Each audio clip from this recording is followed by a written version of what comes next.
Si algo yo no hago ahí al ladito por si llega alguien más, yo le hago. ¿Se podría cambiar el programa católica ahora el aula al 307 trans? Porque ahora decía el bloque Tú vas a empezar a hablar. aula producción. Entonces, mira. Gracias.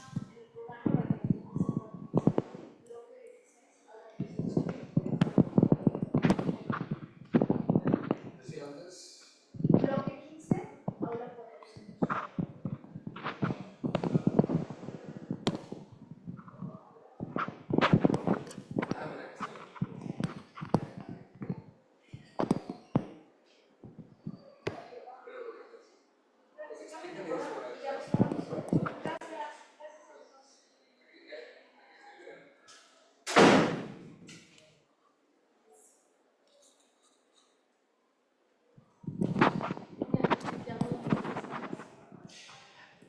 Bueno, buen día.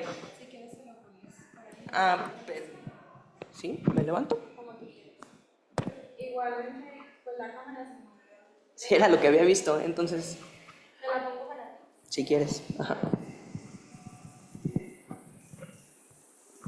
Ahí está. Perfecto. Buen día, mi nombre es Rafael. En esta ocasión tengo el privilegio de moderar esta sesión de la Mesa Mecanismos de Democracia Participativa y Resiliencia Democrática. El formato que se propone para esta sesión es que conforme vayan exponiendo las ponentes, y vayamos haciendo una sesión de preguntas y respuestas para brindar algo de retroalimentación. Entonces, si gustan, podemos empezar en esta ocasión con la ponencia titulada Una nueva geografía política y un llamado a la participación electoral de la doctora Rosa Inés Alacio García. ¿Les parece bien? Sí. Si gusta, le podemos rotar la cámara para que quede en donde usted está sentada y no tenga que levantarse.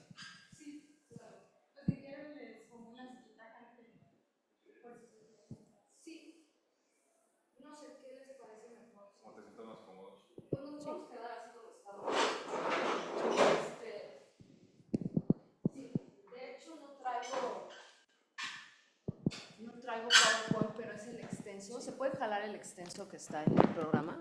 ¿Sería posible? Sí.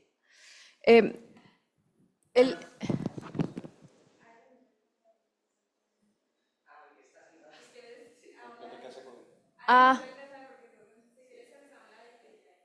ver. Sí. ¿O me muevo? Igual si gusta sentarse acá. Sí, está bien.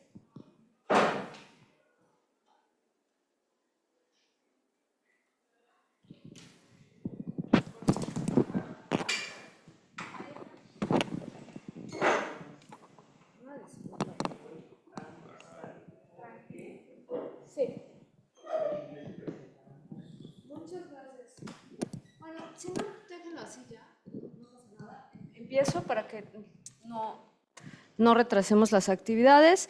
Este trabajo que traigo tiene que ver… Yo llevo tiempo estudiando procesos participativos. Lo que veo, y no solo los estudio en México, sino los estudio con colegas de otros países. Y entonces, lo que he encontrado, o lo que hemos encontrado, son tres patrones. El primero, que todos los gobiernos les gusta simular procesos participativos, pero es como una exigencia dentro del concepto de la democracia el incorporar la participación y el uso de formatos participativos para decir somos más democráticos, cumplimos con los estándares democráticos. Y en ese sentido, el texto está en extenso en la página de la SOME, y es parte de un libro que ya se presenta hoy, es un capítulo de ese libro, es ese. Y entonces, en realidad, dentro de los estudios de la participación hay dos formas para participar.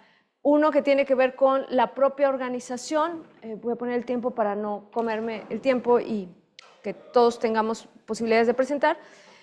Cuando las propias comunidades tienen sus modelos de participación, más allá de las dificultades que hay, ¿Por qué? Porque siempre hay,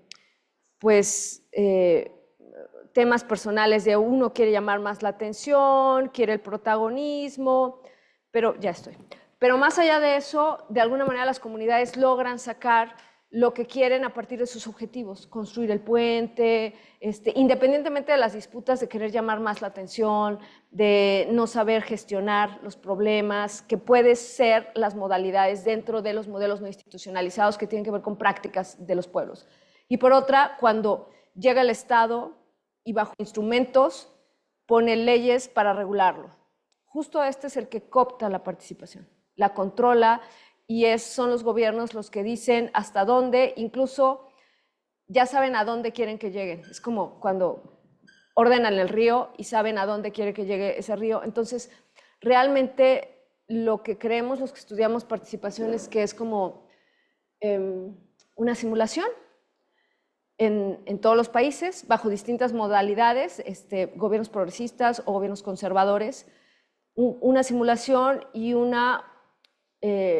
con distintas tonalidades, y al mismo tiempo una orientación hacia donde quieren que vayan, ¿no? Sobre todo los más progresistas, siempre es como más apertura, pero siempre llevando a donde quieren que lleguen los gobernantes, los gobernados. En ese sentido, lo que traigo yo es el caso de una comunidad, y lo que hicimos en el libro es a partir del process tracing, el trazado de procesos, mecanismos y procesos. Y lo que yo traigo de este caso tiene que ver con mecanismos emocionales, cosa que en la literatura solo Jaspers lo ha abordado como esta emoción que puede generar y puede activar acciones. Y lo que traigo yo es el caso de un poblado de Tlaxcala, Santa Polonia, Teacalco, que es una comunidad, o era una comunidad muy organizada hasta que llegaron los partidos políticos a partir en estas disputas de, pues alguien quiere ser protagonista y no, y alguien, pues los partidos llegaron a partir esa dinámica que naturalmente se daba entre la población para ver por el bien común. Y en este sentido, la disputa empieza por una iglesia, ni siquiera era una iglesia, por un templo. Entonces, concretamente, los elementos dentro del process tracing en este caso, que es Tlaxcala, y es esta comunidad, en primer lugar, los antecedentes era una comunidad muy organizada, que defendía mucho sus modelos de participación, pero como parte de los procesos de la conquista, pues tiene su cercanía con la religiosidad, ¿no? Entonces, había una capilla, y en esa capilla había una disputa con la cabecera, porque esa capilla justo estaba rodeada del terreno de la cabecera, pero todos sabían que era de este poblado. Y este poblado tiene una trayectoria importante porque en la revolución ayudó mucho a los que ganaron en la revolución, entonces les habían dado muchas concesiones. Es decir, se caracteriza por ser una población muy movilizada, de mucha defensa de causas que consideran importantes y a favor de buscar objetivos comunes del poblado. Entonces, concretamente, el caso explota por la disputa. Un padre le dice a los gente de Nativitas, que era la cabecera, quédense ya con esta capilla porque es de ustedes, está en su territorio, y ellos dicen como, ¿por qué se va a quedar con la capilla? Y entonces es el padre el que de alguna manera, al tomar partido en la población, la indignación, se enciende el mecanismo emocional. Entonces, dentro de la literatura, solo Jaspers ha hablado de mecanismos emocionales. Este caso es evidencias de que es el mecanismo emocional el que enciende el enojo, y pues en ese momento todavía no había WhatsApp, ahora ya se organizan por WhatsApp, tocan la campana, hacen el llamado, y entonces toda la gente se reúne y dice, ¿cómo nos quiere quitar la capilla? Toman las calles, encienden una camioneta, se cierran, va el secretario de Gobernación, lo secuestran, y a partir de eso empieza una movilización participativa. Y justo en este espacio, los mecanismos, el gobernante, en ese tiempo José Antonio Álvarez Lima, o sea, dentro de el no hago caso, si hago caso, no hago caso, si hago caso, espero que pase el tiempo para que se baje el ánimo, controlar. No lo lograron, la gente se molestaba porque pasaban los días y no lo solucionaban, entonces realmente ejercen más violencia. Eso en literatura se llama acción contenciosa, y se activan otros mecanismos que se van cruzando, y concretamente el resultado es los decreta nuevo municipio. En ese inter, la gestión es, la comunidad pone a un grupo de gestores, el gobierno los lleva 3 días al Palacio Rojo, y en el Palacio Rojo les ofrecen una casa, en Apizaco o en Puebla, un coche, o sea, y la gente dice, a ver, nosotros podemos salir con el coche, pero esto va a dañar a nuestros nietos. Y es esa conciencia lo que hace que ninguno se doble y termina logrando la municipalización de un municipio, o sea, de un territorio, de una comunidad, como nuevo municipio, y ese es el texto que ya está publicado, y más allá lo que pretendo, y esa es la idea de por qué no traigo una presentación como tal, porque quisiera como una generación de ideas, porque en realidad es, a partir de eso vienen 15 comunidades más que no son tan aguerridas, que no están tan organizadas, y también logran su municipalización. ¿Y eso qué impacto tiene con un congreso de elecciones? Bueno, que vienen los partidos y generan espacios de votación y una disputa, y hay alternancias en esos 16 municipios que inician, que arrancan, y a partir de eso ha habido alternancias, pero la parte más débil es que la población, al menos la que inicia, ya no está tan cohesionada porque los partidos partieron, ¿no? A partir de pues sus disputas electorales, pero bueno, sin duda ya tienen presupuesto para mejorar la población, aunque también de repente hay desvío de ese presupuesto, y ellos reconocen que no siempre les hizo tanto bien la municipalización, a pesar de que ya tienen recursos y partidas. Entonces, concretamente, la idea de presentarles este trabajo es dejar espacio de cómo una acción contenciosa logra un objetivo, pero al mismo tiempo puede ser como un efecto dominó que genera huellas en otros espacios, como es la generación de 15 municipios más. En total fueron 16. Y todo tiene que ver con, 1, un mecanismo emocional que se activa y que se concatena con otros. 2, como dice uno de los que estuvieron en la gestión, por eso se venden las causas. Podemos ver muchos movimientos y movilizaciones y de repente se apagan.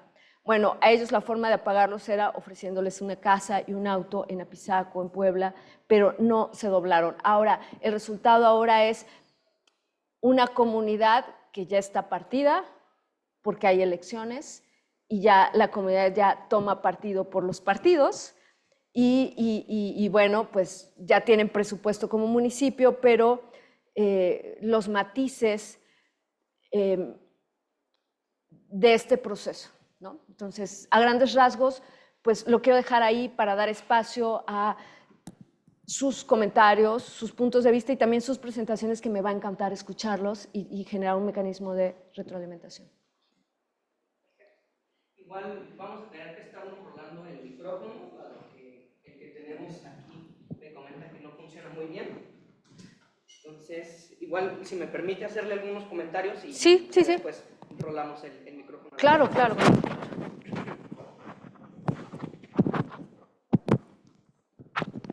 Muchas gracias. Voy a sentar por aquí.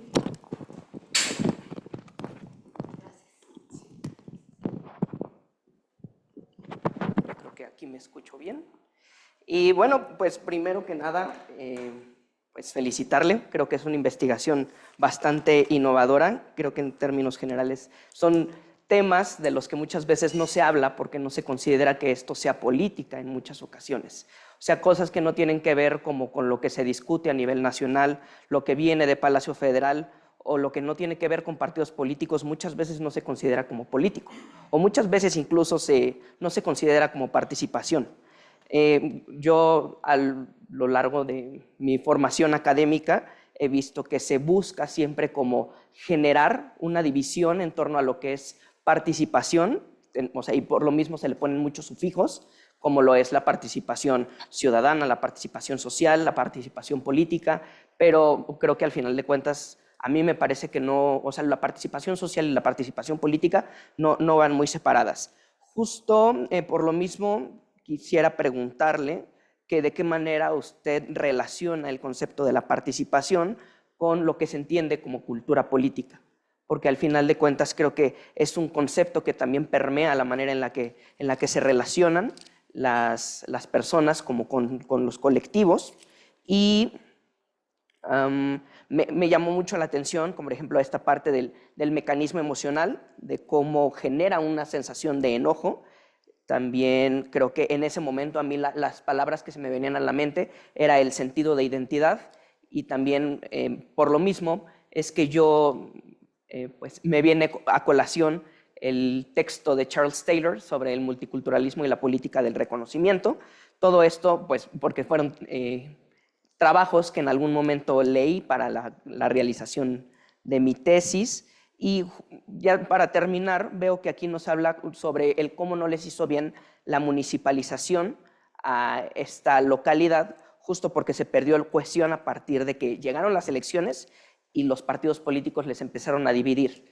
Pero justo mi pregunta sería, ¿cuál es el siguiente paso dentro de esta lucha? Y si no contempla que en algún momento lo que se pudiera dar sea como un proceso de autonomización en el que se restrinja la participación de los partidos políticos dentro de la localidad y, no sé, a lo mejor que se rijan por lo que conocemos dentro del marco legal como usos y costumbres.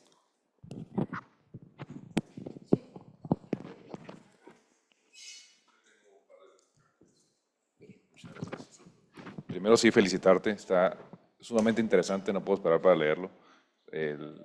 Me llamó la atención una cuestión que a lo mejor está más desarrollada en el texto.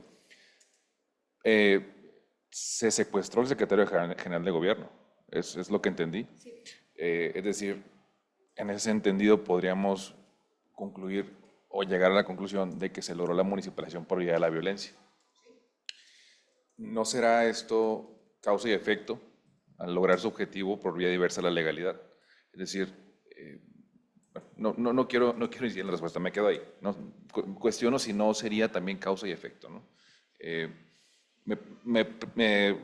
Entiendo, la población no es lo suficiente para tener una representación por un distrito, o entendería que no es lo para el Congreso local, pero ¿cómo le va en la actualidad y cómo le iba en su representación en el legislativo local? Y si se ha estudiado previamente esta división o el desdibujamiento de la cohesión social en otras sociedades o en otros esquemas sociales que han logrado la municipalización y que se ha perdido por la pugna electoral. Gracias.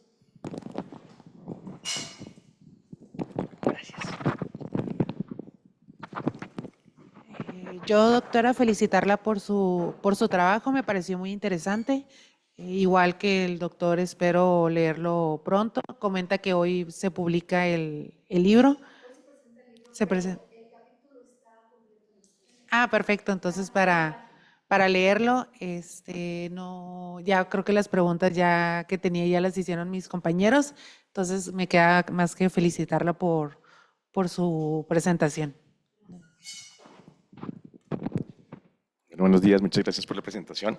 Dos preguntitas. La primera sería respecto al marco teórico, que desarrolles un poquito el concepto de mecanismo emocional, un poquito de el abordaje y digamos, las predicciones conceptuales y los ejercicios teóricos que tiene ese concepto como tal. Y el segundo, respecto a la experiencia de la acción contenciosa, ¿qué elementos puedes identificar que se hayan replicado en las 15 comunidades?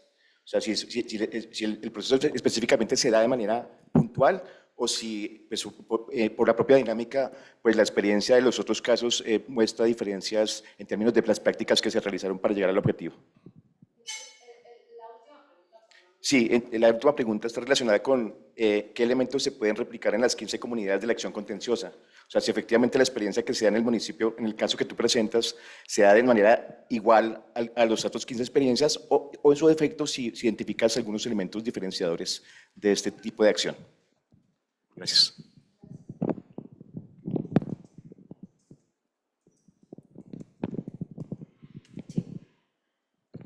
Sí. Muchas gracias por sus comentarios. ¿Cómo se relaciona participación con cultura política? Bueno, participación tradicionalmente se había hablado como la habilidad para incidir. De hecho, está la escalera de la participación de Einstein, pero ¿cómo se relaciona con cultura política? Es que habría que definir qué es cultura política para… civic culture tiene un concepto, pero para los antropólogos tiene otro. Entonces, parece que el problema, así como nos ha pasado en el Congreso, la desconexión, hemos tenido problemas de desconexión, si se han dado cuenta con el Internet, me parece que es como un llamado de, oigan, esto es físico, pero ¿qué ustedes no también están desconectados cuando ven los problemas sociales? Entonces, habría que ver qué se entiende por cultura. Para los antropólogos tiene un significado, para los politólogos tiene otro, para los sociólogos tiene otro, pero si entendemos cultura como esa forma, como socialmente nos aceptamos para resolver, ¿no? Y actuar y presentar resultados, digamos que cada sociedad, o sea, ¿qué hacemos en la academia? Vemos la teoría y vemos los datos, vemos la teoría y vemos los datos, ¿no? Entonces, prefiero yo ver los datos y regresar a la teoría para saber si esa teoría me ayuda a explicarlo. Los datos que me da la comunidad de Santa Apolonia Tecalco es una Santa Apolonia Tecalco, un antes y un después de la municipalización. Un antes que era una forma de comunicarse en donde el clásico tocaban la campana, todos se reunían en la plaza y todos, porque una afirmación de uno de los vecinos dice, todos, hasta el chamaco más chamaco con la señora, llegaban y llegaban a defender la comunidad. Ahora ya hay WhatsApp, ya no tocan la campana, pero ya, si bien se ayudan, ya no es todos vamos, porque ya hay partidos y entonces yo soy de un partido y él es el que ganó la presidencia, pero lo que ellos ven, supongamos en la presidencia, el presidente municipal ya está contratando gente que no es la comunidad, no es de la comunidad y los funcionarios ya no son de la comunidad y como no son de la comunidad llegan y se van y no están atentos a resolver los problemas de ahí que les interesan y que les duelen y eso les duele, pero al mismo tiempo pues son los que están, porque así es la organización del Estado, así está la ley. Quien llega pone a la gente y se va y quita a la gente. Entonces, de alguna manera ellos están dolidos porque quienes están resolviendo problemas no es de ahí y por lo tanto no los resuelven con la sensibilidad y con la habilidad y con la precisión que necesitan. Entonces, esa es como una parte. Entonces, frente a cómo se relaciona participación con cultura política, en realidad es como yo como investigadora lo haga, pero como ustedes como investigadores lo hagan, cada quien investigador, pero el resultado es, los datos muestran un antes y un después en cómo resolvían problemas dentro de esa forma de ser aceptados socialmente, o sea, y dentro de esa, si vemos cultura como también las festividades, pues hacen su fiesta y hacen su donación por él, tienen figuras de representación con la religiosidad, entonces sí se mezcla en la forma como logran impactar su entorno, pero ahora lo que les duele es que quienes están tomando decisiones no son necesariamente ya de la comunidad dentro del organigrama municipal, ¿no? Entonces, ¿cómo no les hizo bien la municipalización? Yo no creo que yo pueda decir les hizo bien o les hizo mal, ellos son los que están diciendo. O sea, porque yo soy externa y yo agarro la teoría y veo los datos y finalmente lo interpreto, pero ellos son los que dentro de sus comentarios dicen, o sea, siempre ha habido el traidor, y llaman traidor al que toma recursos que no le corresponden y se los lleva, y eran del pueblo. O sea, eso le llaman traidor. Dice, siempre ha habido traidores, pero ahora se ven más los traidores. Entonces, yo no podría contestar si les hizo bien o les hizo mal, pero los datos es, la gente percibe que ahora hay más traidores que antes. Y traidor significa aquel que tiene recursos y no los reparte para proyectos, sino los toma. Los toma y los toma con su gente que ni siquiera es de ahí además, ¿no? Entonces, ¿cuál es el siguiente paso tampoco lo sé decir, porque en realidad cada territorio, este es un caso, y este es un caso de un proceso de municipalización, pero hay muchos procesos de municipalización en el país.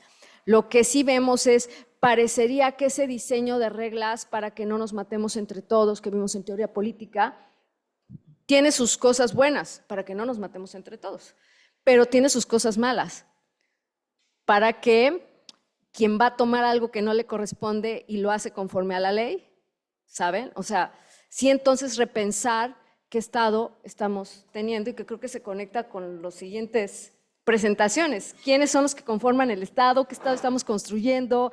¿Con qué reglas nos estamos acatando? ¿Qué es permitido y no? ¿No? Bueno. Y cómo dejamos en despoblado a las comunidades, pero también a nosotros mismos. Proceso para restringir la participación de los partidos políticos. Es que los partidos políticos son los que legislan. No van a restringir su ingreso de recursos. O sea, cuando hablamos de candidaturas independientes, ya queda claro que eso no existe.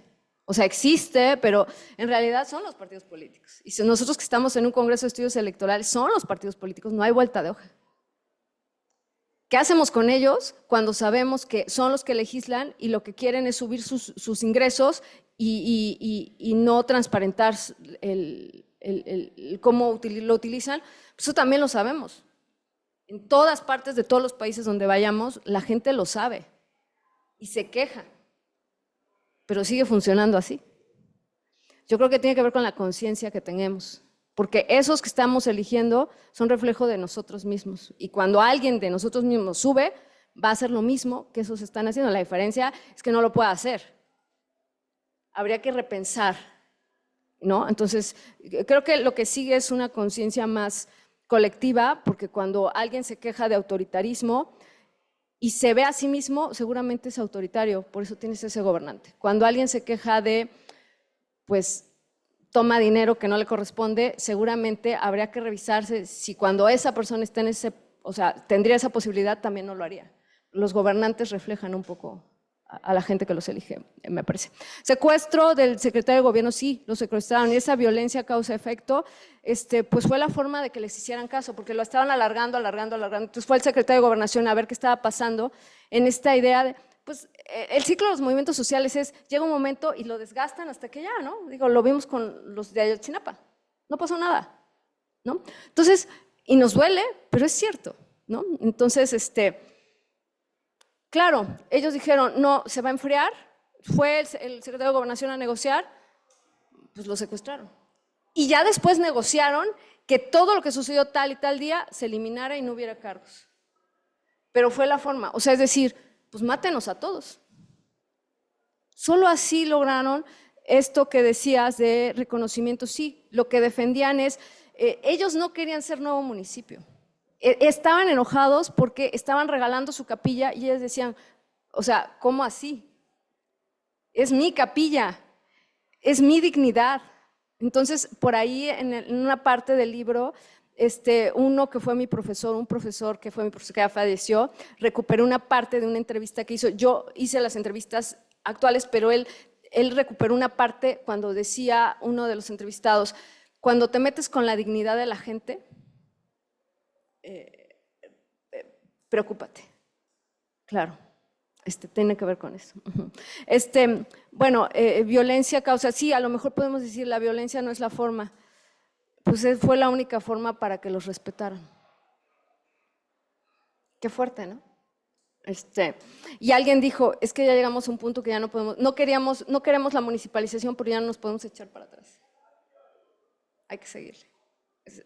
Está en el texto, pero la idea es, lo traigo porque en realidad quiero ver cómo se conecta con los otros, porque los otros municipios no son tan aguerridos, no son tan defensores, pero como una cascada les benefició lo que hicieron ellos. Y por ahí lo dice, pues Teacalco solo hay uno, los demás no lo hubieran logrado. Y en efecto, hay municipios que quieren ser municipios y no lo logran, no lo van a lograr, porque no tienen esa cohesión, no tienen esa capacidad para defender su dignidad. Porque en realidad lo que defendieron es su dignidad. Entonces es como dejarnos a pensar cuántos de nosotros realmente estamos dispuestos a, a defender la dignidad o a venderla porque los querían comprar con una casa o con un coche. y ahora entendemos un poco por qué las movilizaciones quedan como quedan en muchos casos, ¿no? Quizás nos pueda ayudar. Marco teórico, ¿qué elementos se pueden identificar en otras comunidades? Pues ese es el ejercicio que quiero hacer, de similitudes y diferencias. Y respecto a el mecanismo emocional, Jaspers, lo voy a poner por aquí, distingue las emociones de acuerdo al contexto social que las crea, especialmente entre las formas existentes fuera de la organización del movimiento y las que ocurren dentro, que forman parte de significados cognitivos y las visiones morales de la cultura, para Jaspers. Y es que sentir y pensar son procesos paralelos de interacción, por lo tanto, es erróneo suponer que llevan a la irracionalidad. Incluso es posible ubicar emociones secuenciadas. Jaspers es un texto de 2012, página 59. Para una mejor comprensión es pertinente reconsiderar los mecanismos causales donde la visión emocional permite identificar mecanismos ocultos. Me refiero a los mecanismos emocionales como parte del movimiento social. Parte de la propuesta de tipología que posibilita comprender de una mejor manera esta interacción ubica las emociones reflejas, reflexivas y morales. Las emociones reflejas son el miedo, la ira, la alegría, la sorpresa, el disgusto. Todas forman parte de la reacción al entorno. Claro, ellos sintieron miedo, ira, alegría, sobre todo ira, ¿no? Ya miedo fue después, pero las emociones reflexivas se conforman por la confianza, el amor, la simpatía, el respeto, la admiración, los apegos y también puede expresar la equivalencia negativa. En el caso, ellos sí había confianza, sí había respeto. De hecho, ellos mismos negociaron, nos están comprando, cedemos o no, vamos a dañar a nuestros propios nietos, ¿no? Y también Jaspers dice, y también puede expresar una equivalencia negativa. Y esto está en la página 48 de este texto de Jaspers. Las emociones morales se vinculan con lo correcto y lo incorrecto en la relación con los otros.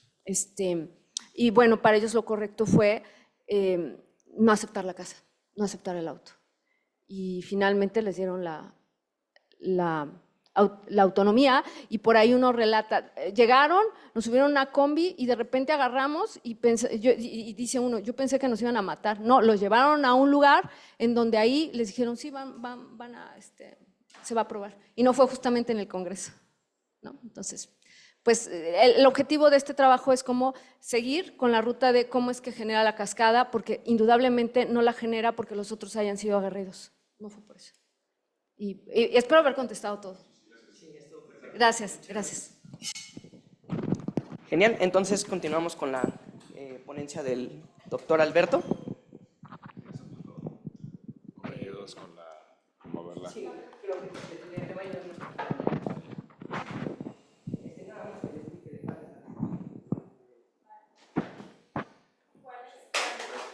Plenocracia. Sí, gracias.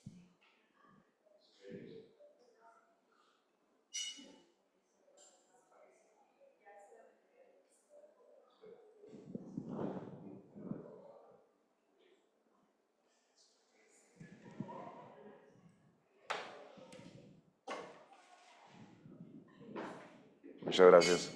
Difícil continuar después de la doctora con la excelente exposición, pero bueno, lo que me corresponde.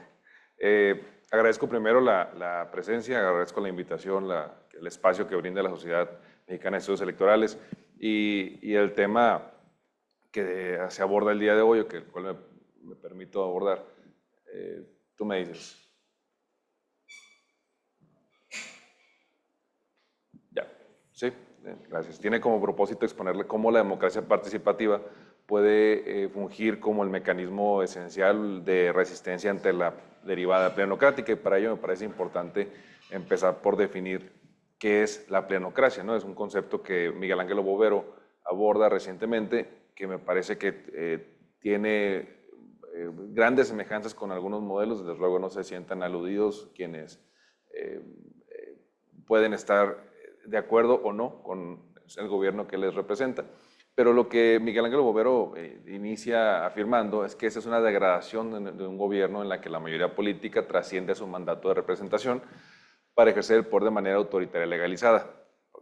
¿A qué va con esto? Bueno, es decir, bajo el amparo de la legitimidad otorgada por la votación en las urnas, se logra un control diverso al que, no diverso, corrijo, superior a aquel que permite que se ejerza de manera vigilada el poder. Siguiente, por favor. Y esto es importante diferenciarlo con la plutocracia, aunque pareciera que guarda grandes similitudes, y sí, lo que diferencia aquí es que la plutocracia se refiere a las capacidades económicas, ¿no? Que el gobierno de los ricos, cuando se apodera de este derecho absoluto de decidir, es por el factor diverso al que patenta Bovero, que es la legitimidad en las urnas, y que ahorita veremos por qué se puede lograr a diferencia de una plutocracia donde es por apoyo económico, ¿no? Siguiente, por favor. Las características de la plenocracia que establece Bovero: el control absoluto del poder legislativo como la primera y la que podemos identificar que actualmente nos ocurre, ¿no?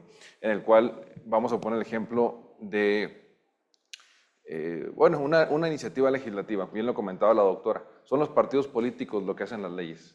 Entonces, todavía no me voy, ¿me regresas por favor? Sí, gracias.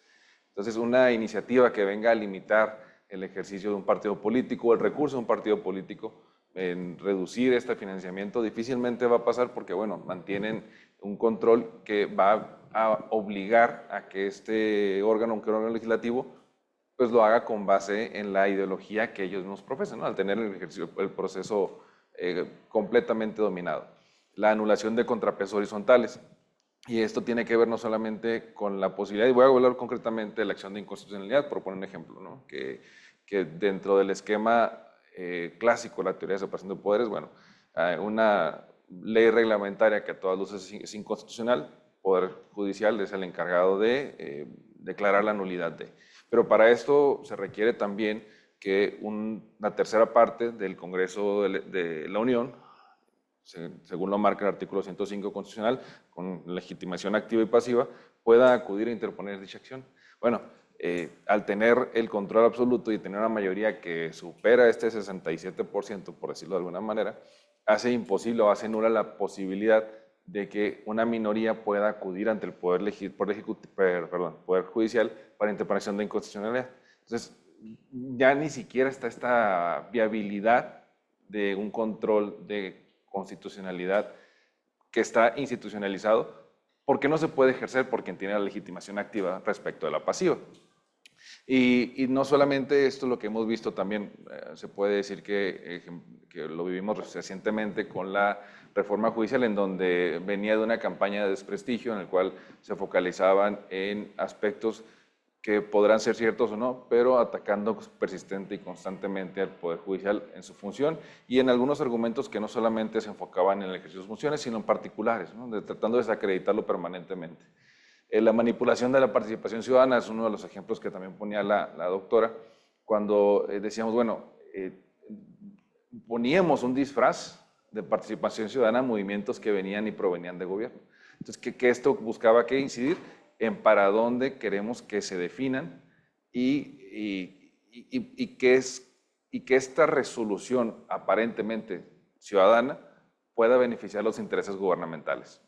Y con ello también la exclusión sistemática de las minorías. El decir, bueno, es que ese señor es un opositor, por eso está en desacuerdo conmigo, por eso está en desacuerdo conmigo, porque es un opositor. Como si ser opositor fuera algo malo, una posición denostativa. Es una oposición. Y como opositor no debe estar en la discusión. Eso es lo que lamentablemente viene a desdibujar el debate deliberativo. Siguiente, por favor.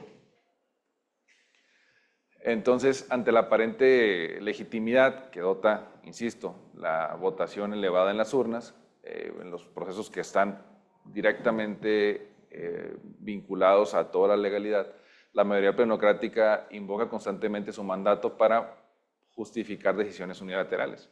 Yo soy el representante, ¿no? Y también lo hemos visto, ¿no? Se ha replicado cierta suerte de asambleas no formales, en las cuales hasta un alcalde se siente con la posibilidad de decir, bueno, aquí al mano alzada, vamos a hacer esto, ¿todos están de acuerdo? Sí. Cuando se le reclama, bueno, yo hice la asamblea, tú no fuiste, tú no participaste. Bueno, pues es un absurdo, ¿no? Dedícate a gobernar, sigue los procesos legales, no bajo este falso manto de legitimidad pretendas convalidar decisiones que parecieran no apegadas al bienestar de la comunidad. Siguiente, por favor. Entonces, Bovero también dice, y lo concluye de esta manera, las democracias modernas no mueren por golpes de Estado, sino por captura institucional. Es decir, al momento de que un ente político, en este caso un partido político, se apodera de todas las entrañas de gobierno, y con ello me refiero a los tres poderes del Estado, es entonces que la democracia empieza a desdibujarse y empieza a morir. Porque si hablamos de desde su concepto originario, bueno, pues el poder del pueblo. Pero ya estamos realmente ejerciendo el poder del pueblo, una democracia representativa, o estamos ejerciendo el poder de los intereses de un grupo que se concentra y que al amparo de una votación y de un proceso legítimo busca ejercer cuestiones que podrían parecer o rayar en lo ilegal. Siguiente, por favor. Ahora nos surge la pregunta, ¿no? ¿Qué ocurre cuando la legitimidad electoral se convierte en un argumento para neutralizar los contrapesos democráticos? Siguiente pregunta, siguiente página, perdón. Entonces, lo que hemos experimentado, lo que hemos visto, y me regreso un momento para explicar la metodología con la cual se realiza el extenso, es que el poder mayoritario puede distorsionar los principios democráticos al anular los mecanismos de pesos y contrapesos horizontales. Los hace de manera legal y los hace de facto. Ahorita enfoco un poquito en eso. Y manipula los controles verticales, especialmente los que derivan de la participación ciudadana con el fin de consolidar sus intereses. Entonces, decía, bueno, los haces de manera legal con reformas constitucionales que vienen a eliminar estas instituciones que venían como elemento que fortalecía la rendición de cuentas, ¿no? Y un ejemplo de ello es un retroceso normativo, particularmente en México, con la desaparición del Instituto Nacional de Acceso a la Información, organismo constitucionalmente autónomo que nos da un retroceso de 20, 25 años, que la teoría constitucional de derechos humanos dice que debe ser progresivo. Bueno, al quitarle este carácter autónomo, pareciera que estamos retrocediendo y que estamos dejando en manos de quien se debería de vigilar el ejercicio de este derecho humano. Y al decir también de facto, bueno, como comentaba al principio, eliminamos instituciones, la posibilidad de instituciones jurídicas, particularmente hablando de la acción de inconstitucionalidad que mencionaba hace un momento, porque sigue estando dentro del marco normativo, pero ejecutarlo está desdibujado, ¿no? Es una posibilidad nulificada y se ha visto así desde particularmente 2018, cuando las mayorías parlamentarias, no solamente la de un partido político, sino también la de sus aliados, sobrepasa la de la minoría, ¿no? Aquellos que son opositores al régimen. Siguiente, por favor. Entonces, esto da como consecuencia el ejercicio abusivo de poder en espacios que, conforme al modelo de democracia representativa, se concibieron para el debate plural y deliberativo de ideas. Lo vemos también ahora en los debates parlamentarios. Llegamos al absurdo en que no se le da la palabra a la oposición. Entonces, un espacio que está creado, vaya, el Parlamento, ¿no? Es donde se parla, donde se debaten ideas, se nulifica la posibilidad de quienes no compaginan de poder expresarlo. No solamente eliminar la posibilidad deliberativo del voto, en tal o cual sentido, sino también de expresar las ideas. Siguiente, por favor. Y este ejercicio abusivo representa una distorsión fundamental de la teoría democrática. Insisto, son espacios que en esta teoría fueron concebidos para el debate plural y deliberativo. Lo nulificas, atentas directamente contra la teoría de la democracia. Siguiente, por favor. ¿Qué esto tiene como consecuencia? Lo que, me perdonará el autor, lo denomina como erosión democrática, ¿no? El primer punto, la deliberación.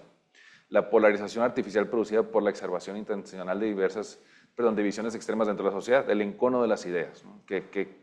Tenemos muy claro que queremos apoyar una idea, tenemos que construir un enemigo común y generar un mayor encono para un mayor apoyo. La captura institucional, el apoderarnos de las instituciones, aquellas que no solamente nos permitían una deliberación organizada, ordenada, con un contraste de ideas, sino también aquellas que servían para vigilar, ¿no?, el exterior. Mencioné hace un momento, como el INAI. Y el debilitamiento del pluralismo. Se presentó una iniciativa que parece que retrocedemos 50 años, donde se pretende eliminar a los diputados de vía representación proporcional. Siguiente, por favor. Entonces, ¿cómo opera la pleonocracia? La básica y esencial, mediante el control de la agenda política, ¿no? El líder del gobierno, el líder moral y el líder práctico del gobierno, establece un enemigo común, enemigo del Estado, y tal o cual empresario, tal o cual poder, tal o cual representante, son enemigos del Estado. La instrumentación de los procedimientos democráticos, cual momento de apoderarnos de los mecanismos de vigilancia, de los contrapesos, ya los estamos instrumentando para nuestro favor. Y la construcción de la legitimidad plenocrática, que, bueno, es una suerte de mecanismos que tienen que ver desde la operación de los programas sociales, que generan de alguna manera cierta mayor cantidad de simpatías para quienes son beneficiados, particularmente con medidas consideradas populistas. Siguiente, por favor. Entonces, aquí partimos del punto de la idea toral de que la democracia participativa es la resistencia a la degradación de la plenocracia, ya que esta no opera solamente como un complemento de la representación, sino como un mecanismo específico de resistencia ante la concentración autoritaria del poder. Es decir, la participación ciudadana, pero para que esto sea efectiva, tiene que cumplir con ciertas características. Siguiente, por favor. Y fundamentos teóricos, que es el principio de diversificación del poder, la función epistemológica de la participación, que realmente atienda para qué fue creada, ¿no? Que no recaiga en esta simulación en la cual pretendemos justificar decisiones que toma el gobierno a la mano de una consulta popular a modo. Y el principio de legitimidad inclusiva, ¿no? Que tenemos el contraste de ideas libre, ordenado, respetuoso, no solamente de quienes ostentan la mayoría, sino también de las minorías parlamentarias y vaya, todos aquellos que no son adeptos al régimen. Siguiente, por favor. Las condiciones mínimas que comentábamos, cuando hay un mecanismo de participación ciudadana, y que ha sido lo que hemos venido experimentando, podríamos poner algunos ejemplos, no me parece que es el momento pero es importante que las preguntas en una consulta ciudadana sean de manera técnica y neutral, una redacción que no tenga un sesgo, que no tenga la incidencia en lograr un voto en la simple redacción de. Tiene que haber información plural y equilibrada, de fácil acceso a la ciudadanía, ¿no? Atendiendo a esta teoría del actor racional, ¿no? Que sepa exactamente qué se está votando, cuáles son los puntos favorables y los puntos en contra de una propuesta que está sometida a consulta. Tiene que haber también un periodo suficiente entre la convocatoria y la realización de la consulta, obviamente con la intención de que la ciudadanía pueda programarse, pueda estudiar y tener los elementos necesarios para una determinación real, no manipulada. Siguiente, por favor. Deben ser genuinamente provenientes de la ciudadanía. Retomo el punto mencionado hace unos momentos. No manipuladas, no disfrazadas, actos o intenciones gubernamentales de consultas ciudadanas o emitidas por la ciudadanía. Deben ser genuinas, auténticas. Y es importante que tengan efectos jurídicos reales, es decir, vinculatorios, ¿no? Que no sirvan simplemente a manera de consulta para saber la opinión, sino que esta opinión sea vinculatoria. También aquellos que sí los tienen, debo declarar, tienen umbrales muy elevados que difícilmente se pueden concretar. Podemos ver que tiene, sí, cuando el 50% de la lista nominal, caramba, hay entidades como Baja California que la participación ciudadana rara vez excede el 30%, es decir, el abstencionismo es 70%. Y estás pidiendo que para que una consulta sea vinculatoria tenga un porcentaje muy por encima del que ha sido en un proceso electoral donde no solamente tienes una mayor incidencia por la propia naturaleza, sino también tienes a los partidos políticos buscando el voto. Entonces, nos habla también de que deben establecerse umbrales mínimos de participación que garanticen la representatividad de los resultados. Encontrar un mecanismo en el cual dice, bueno, cuidamos que la voluntad sea respetada, pero que sea genuina y que sea un mínimo básico, un mínimo esencial, no un mínimo que haga más difícil el cumplimiento. Siguiente, por favor. Y para concluir, dentro del extenso, llegamos a la síntesis, por decirlo de alguna manera, que la democracia participativa puede operar como un sistema de equilibrio dinámico para redistribuir el poder político más allá de las élites representativas, ¿no? Que lo ostentan generalmente los partidos políticos, lo que generaría múltiples centros de autoridad, limitando la concentración plenocrática, ¿no? Es decir, un gobierno más abierto. Y con esto sería todo. Atento a sus... Gracias.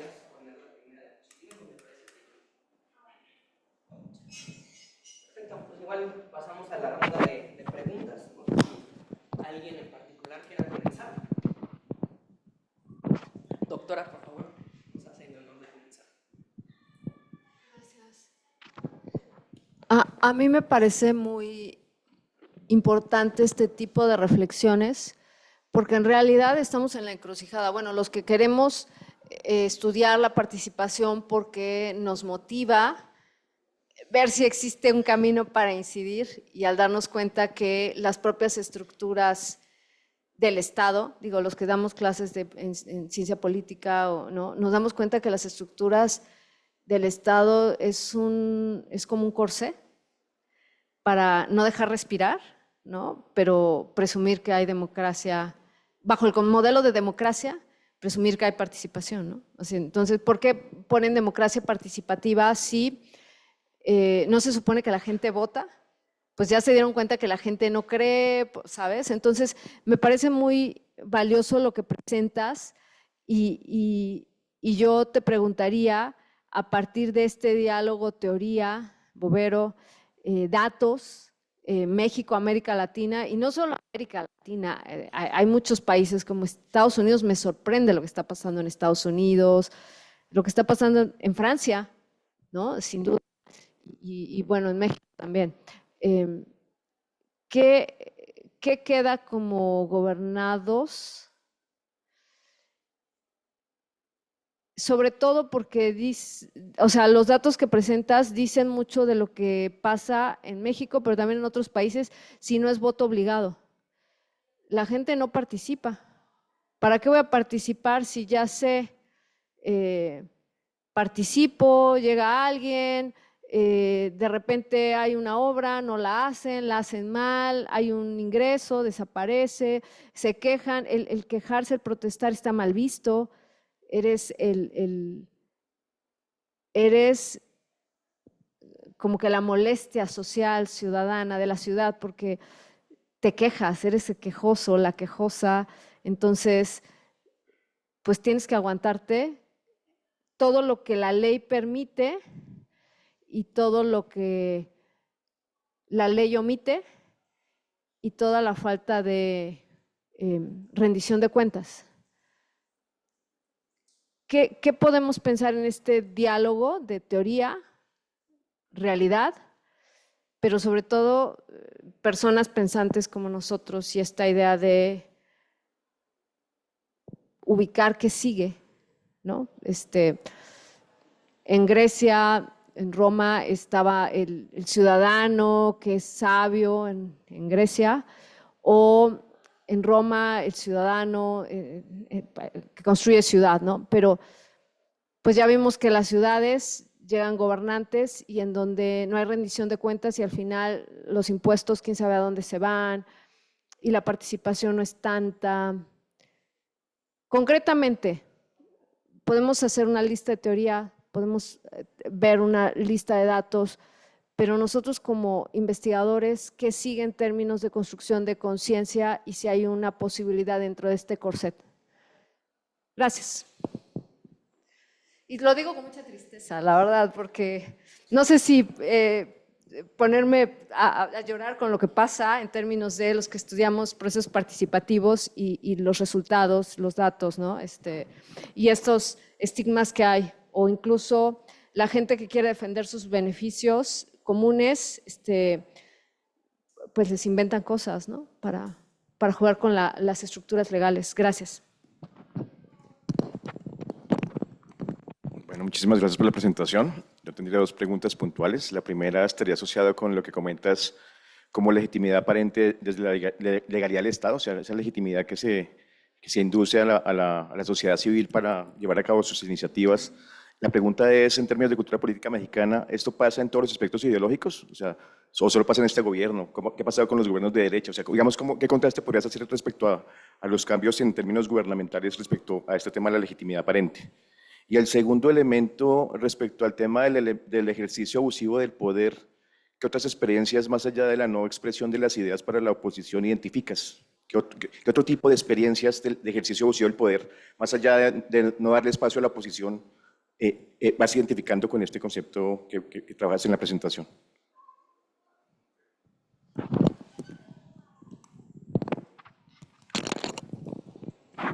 Yo felicitarte por tu presentación y preguntarte de dónde surge o cuándo surge la pleonocracia y qué nos queda a nosotros como ciudadanos que a lo mejor no pertenecemos a la oposición y que no pertenecemos a algún partido político, cómo podemos combatir la pleonocracia y cómo podemos garantizar estas condiciones mínimas que comentabas como mecanismos para de participación ciudadana. Perfecto, muchas gracias. Entonces, pues me permito cerrar con algunos comentarios, algunas anotaciones que hice con respecto a su presentación, pero claro, antes felicitándolo por esta presentación que me pareció sumamente interesante. Al momento en el que usted estaba exponiendo, me venían conceptos a la cabeza, como lo son el populismo o incluso la polarización discursiva que existe en muchos contextos políticos.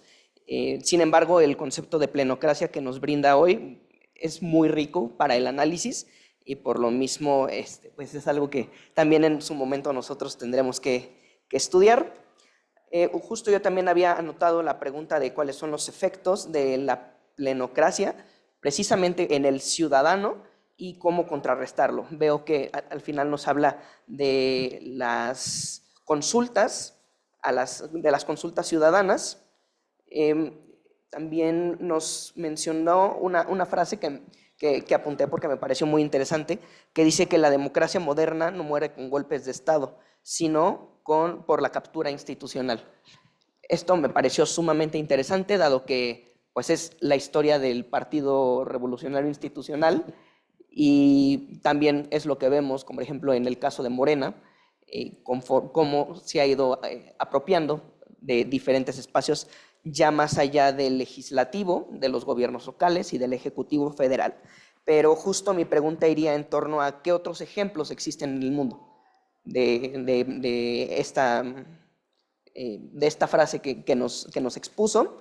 Y por último, únicamente comentar con respecto a los vicios que existen muchas veces por parte de las consultas ciudadanas.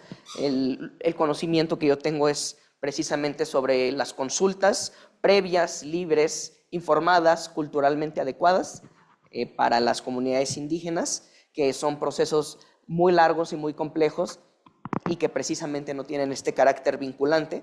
De hecho, en mi tesis yo abordo la consulta previa que se hace a las comunidades indígenas de todo el país para realizar la distritación del 2017 y posteriormente la del 2022. Y al respecto de ello comentar, porque usted justo nos mencionaba que era muy difícil que estas se hicieran vinculantes por el umbral que le ponen de participación, a mí lo que me parece es que también estas consultas tienen que ir sectorizadas. O sea, no consultar a la ciudadanía en general, porque es en ese momento en el que se da ese umbral bajo de participación. Y es que cómo alguien va a ponerse a opinar o a participar en algo que no le atañe, en algo que no le afecta. Entonces, por lo mismo, creo que la manera en la que estas consultas podrían llegar a tener pues, un porcentaje mayor de participación es sectorizando y acotando bien a qué personas es a las que se les tiene que consultar en ese sentido. Y serían todos mis comentarios. Muchas gracias. Muchas gracias. Muy valiosos sus observaciones y preguntas. De repente iré contestando algunas de ellas de manera inconjunta, ¿no? Me da un poco de tristeza la primera parte de la respuesta, porque ¿qué nos queda como investigadores y cuál es el problema en México? Creo que en México somos profundamente apáticos. Nuestra democracia tardía, y mencionando el ejemplo del caso PRI, nuestra democracia tardía que no soy fanático de mencionarlo, pero creo que sí tiene mucho que ver con la realidad, la dictadura perfecta, en la cual vivíamos un estado vegetativo ante la simulación de la democracia, donde llegó un punto en el que hubo un candidato único a presidente de la República. Que esto ha venido a qué? Bueno, 70 años después hubo un punto de inflexión donde por fin podemos hablar ya de un proceso o de una democracia naciente, cuando ya por fin hay una transición democrática. Y bueno, creo que como que en México todavía no sabemos bien cómo digerir la democracia, ¿no? Como que no entendemos bien la transición democrática, tenemos una historia muy reciente. ¿Qué nos queda como investigadores y gobernados a la vez? Yo soy un profundo convencido de que la educación es motor de desarrollo y la investigación que se realiza desde las universidades, de los institutos de investigación, tiene que ser incidente en el bienestar y en el beneficio de la educación de la sociedad, ¿no? Particularmente aquellos que no tienen la posibilidad. Yo provengo de una escuela pública y yo con ello puedo decir que me siento profundamente obligado a trabajar por esto, ¿no? Que mis investigaciones sean enfocadas al bienestar de la sociedad, ¿no? Y digo, tratándolo obviamente con la mayor de la sensibilidad y con profunda humildad, ¿no? Que nos tenemos que dedicar a ello. Tenemos una deuda social a aquellos que venimos de la educación pública, porque nuestra educación fue financiada en su mayor parte con los impuestos que la sociedad aporta, ¿no? Con esta parte de obligación de todos los mexicanos y las mexicanas de aportar al gasto público.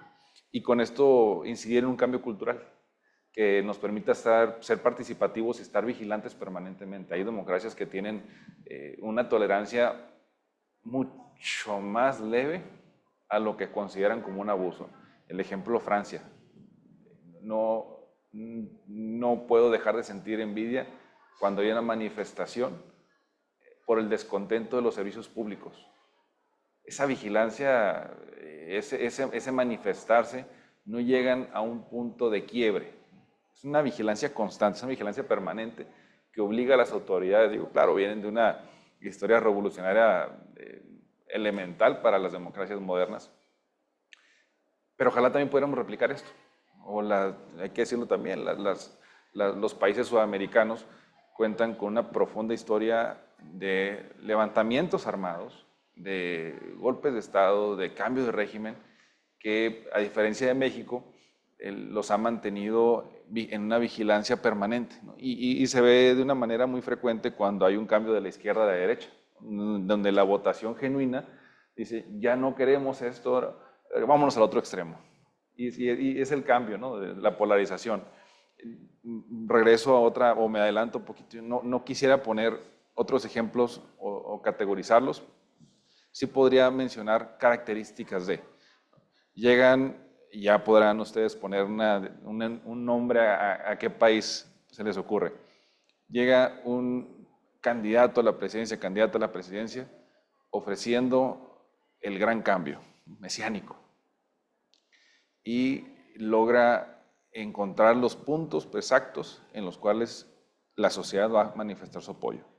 Y tiene un apoyo desbordado.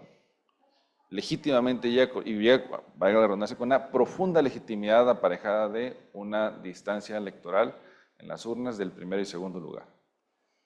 Con base en ello, hace reformas, hace cambios estructurales a la propia Constitución, en donde se cambia ciertos aspectos que parecieran que no eran propios de una reforma, sino que eran ya necesarios una nueva Constitución. Porque si hablamos de una Constitución, ¿qué es? Pues constituye un país, ¿no? Siempre lo he mencionado. Y para ellos es la parte dogmática en su esquema ortodoxo, los principios que han de regir los derechos humanos que queremos vigilar y tutelar, y la parte organizativa, la estructural, en donde decimos cómo vamos a cuidar de todo esto. Entonces, si cambiamos los principios, pues entonces ideológicamente estamos cambiando al Estado. Y al margen, bueno, o mejor dicho, aparejado de esta legitimidad, se cambian los principios, se cambian ciertas condiciones de temporalidad, de reelección, ciertas condiciones que permitían el control del ejercicio abusivo del poder. O tal vez se hacen reformas para que quienes eran los encargados en otro poder del Estado de vigilar mi actuación se haga una nueva elección y entonces sean adeptos a mi movimiento, o sean, compaginen con mi ideología. Entonces ya ustedes podrán ponerle el otro país que no es México, tal vez de Latinoamérica, en el cual hay una coincidencia. Y regresando entonces a la parte en la legitimidad aparente, pasa en todos los aspectos. Bueno, yo considero particularmente el caso de México que hay una mayor posibilidad de hacerlo con la ideología de izquierda en el poder, porque se asemeja más a la cultura mexicana, o tiene una mayor facilidad de que quien ejerce el poder desde una ideología política de izquierda, o presumiblemente de izquierda, porque una cuestión es diversa la ideología que profesa un partido con la que gobierna, en algunas ocasiones, es más fácil de identificarse y que permeen en esquemas sociales que no son tan privilegiados económicamente, como podrían estos compaginar con los de la derecha. Entonces hubo el momento en el que se da la transición democrática. México no es un país con una profunda historia de derecha, pero ¿qué queríamos en México? Cambiar de régimen, no queríamos la transición. Veníamos de hace 12 años, había una fuerte acusación de un fraude electoral, con una caída del sistema. 6 años después, el asesinato de un candidato y la imposición de un nuevo candidato que marcó una distancia con el partido del poder, con el PRI, la famosa sana distancia, que fue el punto de quiebre del partido político, porque el PRI nunca supo ser oposición y no era partido en el poder. Entonces hubo un debilitamiento de legitimidad, hubo ciertas cuestiones que no avanzaron y fue la condición perfecta para la transición democrática. Un candidato altamente popular. 12 años duró la derecha, regresa el PRI, sorpresa de muchos. Y bueno, creo que no era propiamente queremos a la derecha gobernando, creo que era propiamente una cuestión de no queremos al PRI gobernando. Y en ese momento, quien representaba la transición democrática era el partido de derecha. Difícilmente yo veía en 2018 que regresara a la derecha o que el PRI, que se considera de centro, pudiera mantenerse. Entonces, siguiendo una tradición más latinoamericana, nos vamos al otro extremo. Y la cultura mexicana creo que va un poquito más aparejada, por lo cual se permite, o es un poco más fácil que se dé este fenómeno. O sea, como que hay un mayor punto de convergencia con la izquierda.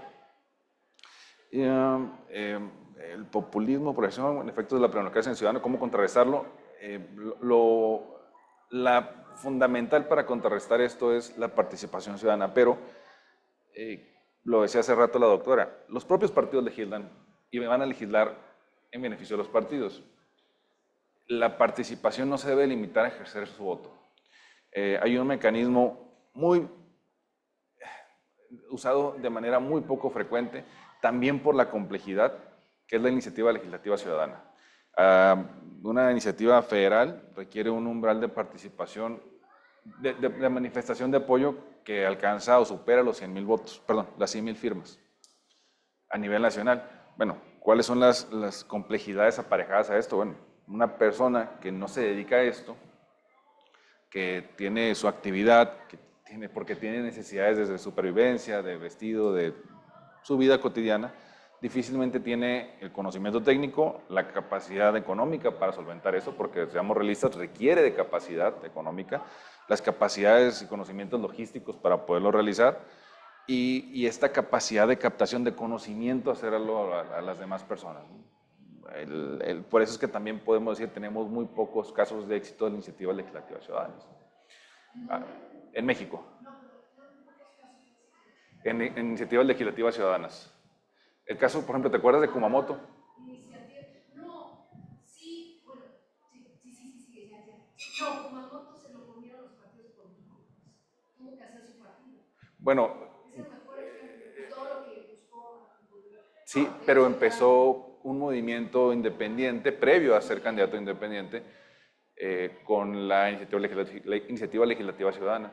Fue un movimiento, parecía orgánico, no tengo elementos para decirlo que no, hay ciertas voces que dicen que no lo es, no, orgánico, genuino, Creo, me parece que ya ahorita se unió a un partido político, su partido político como que no... Se lo comió el sistema. Sí, O sea, el centro que tenía.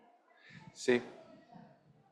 Bueno, el caso es que ahí es importante el acompañamiento ciudadano para la presentación de iniciativas legislativas y no solamente para la presentación, sino para el seguimiento. ¿Qué es lo que hace una iniciativa legislativa ciudadana? Hace el conocimiento de cierta asamblea legislativa, ya sea una federal de la Cámara de Diputados o una local. En el caso de Baja California se requiere únicamente 500 firmas. Y aunque es un umbral muy bajo de apoyo necesario, es rarísimo que se presente una iniciativa legislativa ciudadana. Entonces, ¿qué nos queda? Utilizar los mecanismos que tenemos para buscar cómo fortalecer los otros mecanismos que existen y reducir estos umbrales de participación y particularmente de los umbrales que dotan el carácter vinculatorio. Lo que mencionaban también hace un rato, mencionabas, me parece, tú lo comentabas, la sectorización. Hay casos específicos, por ejemplo, el de municipalización. Se le consulta únicamente a aquellos que tendrán afectación por la municipalización, los de cierto municipio. Y ya se ha logrado que sea un poco más focalizado a los de ciertos distritos que se verán afectados por la demarcación. Sí. Esto ha permitido, son algunos casos de éxito, ¿no? Y ha permitido una mejor incidencia en la participación. Porque, bien lo dices, del universo hay que acotarlo, ¿no? Aquellos que se ven realmente afectados. ¿Por qué consultamos a los que no forman parte de esta situación? En el caso de Mexicali, bueno, Baja California, se planteaba una consulta para un carril confinado. Y había un debate si debía de ser únicamente los municipios en los cuales iba a ser demarcado este carril confinado o si tenía que ser a todo el estado. Bueno, a mí no me afectaba. Le afecta a las personas que transitan diariamente para su domicilio, su trabajo, ¿no? Y era un debate que no te sabré mentir, no te mentiré, no sé con precisión en qué quedó. Pero era un debate que me parece fortalecía en su momento este proceso, ¿no? Independientemente si estés de acuerdo o no, el debate plural y respetuoso de las ideas es lo que fortalece los procedimientos democráticos. No sé si me faltó alguna pregunta, observación, comentario. Es como qué educación, porque no sé a ustedes, pero nos han educado como para que no pienses, obedezcas. Y Sí. no de la educación es para eso.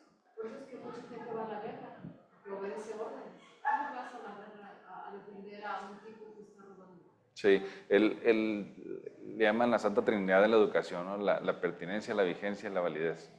El mantener programas de estudio actualizados puede incidir en que tengamos un pensamiento crítico ordenado, más bien un ordenamiento crítico de las ideas, que no nos quedemos únicamente con lo teórico, sino también entender qué hacer con lo teórico. Decía un profesor mío, la educación no es lo que sabes, es saber qué hacer con lo que sabes. Perfecto, memoricé todo el libro, ¿para qué te sirve? Entonces, sí, me parece fundamental. Vino una reforma educativa en tema de gratuidad y de obligatoriedad, entiendo el sentido, pero ¿cómo lo estamos ejerciendo? Que todos podamos tener acceso a, sí, pero no solamente es que hagamos el elemento normativo, la adecuación normativa dentro del contexto constitucional. Para estudiar se requieren condiciones. Y no solamente me refiero a condiciones económicas, también condiciones de seguridad. El trayecto que hace un chico o una chica que va de su casa a la universidad tiene que ser un tramo seguro. Entonces, es la obligación del Estado y debe ser un foco prioritario en asegurar que haya mejores condiciones de seguridad. No, insisto, no únicamente en lo presupuestario para las universidades y también en el aseguramiento de las condiciones necesarias financieras para el o la estudiante, sino en las condiciones alternas a todo lo que conlleva poder estudiar. Condiciones de movilidad y de seguridad, de conectividad. En la universidad tienes una biblioteca con acceso a internet, con libros y un espacio para estudiar seguro. Sí, muy bien, perfecto. Pero muchacho o muchacha vive 2 horas de la universidad, sale a las 10 de la noche. ¿A qué hora quieres que estudie?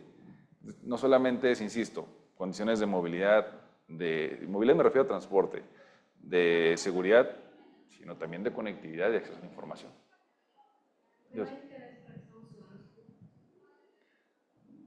Creo que es importante que, insisto, desde los mecanismos ciudadanos podamos realizar el esfuerzo legislativo, el esfuerzo en políticas públicas para, uno, fortalecer los mecanismos que aparentemente está un poquito complicado de acceso, y dos, con ello incidir en políticas públicas y en cambios normativos que incidan en ello, ¿no? Muchas gracias.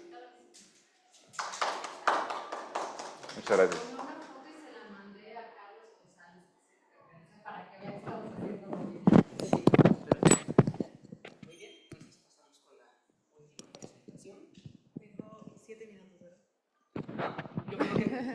Claro, por respeto a su trabajo, yo creo que nos quedaríamos hasta que concluyamos. Sí, hasta que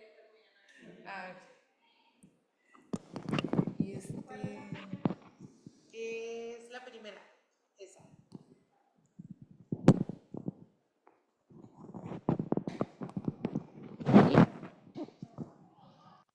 Okay.